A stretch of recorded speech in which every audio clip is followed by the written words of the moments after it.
नज़र को बदलो। एक बार एक बहुत बड़ा नेता एक साधु के छोटे से आश्रम में गया।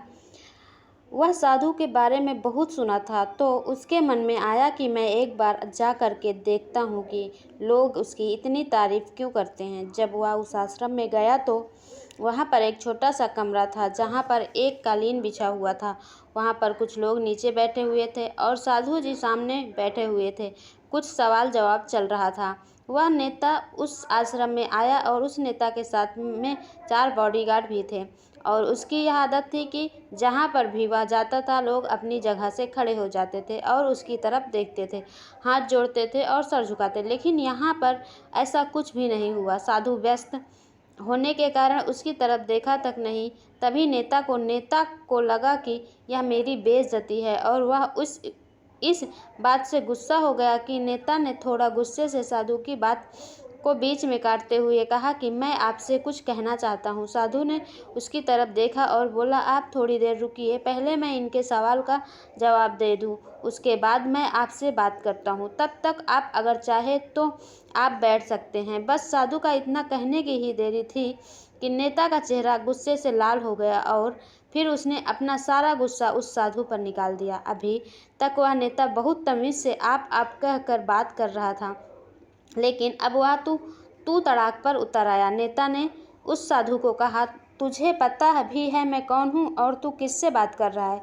साधु ने उसकी तरफ देखा और कहा, मुझे इससे कोई फ़र्क नहीं पड़ता है कि आप कौन हैं, लेकिन आप जो भी हैं, अगर आप चाहते हैं कि मैं आपके सवाल का जवाब दूं या आपसे बात करूं तो आपको कुछ देर रुकना होगा। और साधु की यह कहते ही नेता गुस्से से पागल हो गया और वही सब के सामने चीखने चिल्लाने लगा, अब मैं तुझे तेरी असली औकात दिखाऊंगा। तूने मुझसे पंगा ले करके ठीक नहीं किया। तुझे पता भी है मैं तेरे बारे में क्या सोचता हूँ।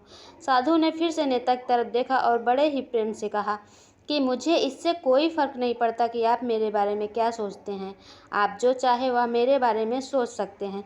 फिर नेता ने उससे कहा कि तू चाहे सुनना चाहता है या नहीं, लेकिन मैं तुझे यही सबके सामने बताऊंगी कि मैं तेरे बारे में क्या सोचता हूँ। तू कोई साधु नहीं है, तू एक बहुत घटिया इंसान है, तू एक ढोंगी है, पखंडी है और यहाँ पर जितने भी लोग बैठे हैं उन सबको बेवकूफ़ बना रहा है। तेरा बस एक ही मकसद है, इन लोगों की जेब में जितना भी पैसा है वह सब तेरे पास आ जाए। तू अपने फ़ायदे के लिए इन लोगों का इस्तेमाल कर रहा है और अब मैं तुझे नहीं छोड़ने वाला हूँ। पूरी दुनिया के सामने तेरा पर्दाफाश करूँगा। लेकिन उसके इतना बोलने के बाद भी हल्की सी मुस्कान उस साधु के चेहरे पर बनी रही। यह देखकर वह और भी तिलमिला गया और उसने कहा, अब बहुत हो गया, अब मैं 1 मिनट भी नहीं रुकने वाला। लेकिन अभी भी तेरे पास मौका है। अगर मुझसे माफ़ी मांगनी है या मुझसे कुछ कहना है तो कह सकते हो। इतना सब होने के बाद भी साधु के चेहरे पर एक मुस्कान थी और वह बिल्कुल शांत था। और फिर उन्होंने अपनी आंखें बंद करी और फिर साधु ने अपनी आंखें खोली, हाथ जोड़े और कहा कि मुझे आपसे कोई गिला शिकवा नहीं है। आपके लिए मेरे मन में कोई भी गलत ख्याल नहीं है। जो भी मेरे बारे में आपने कहा वह आपकी अपनी सोच थी, तो मुझे आपसे कोई भी बुराई नज़र नहीं आती। मुझे आप बहुत ही भले इंसान लग रहे हैं।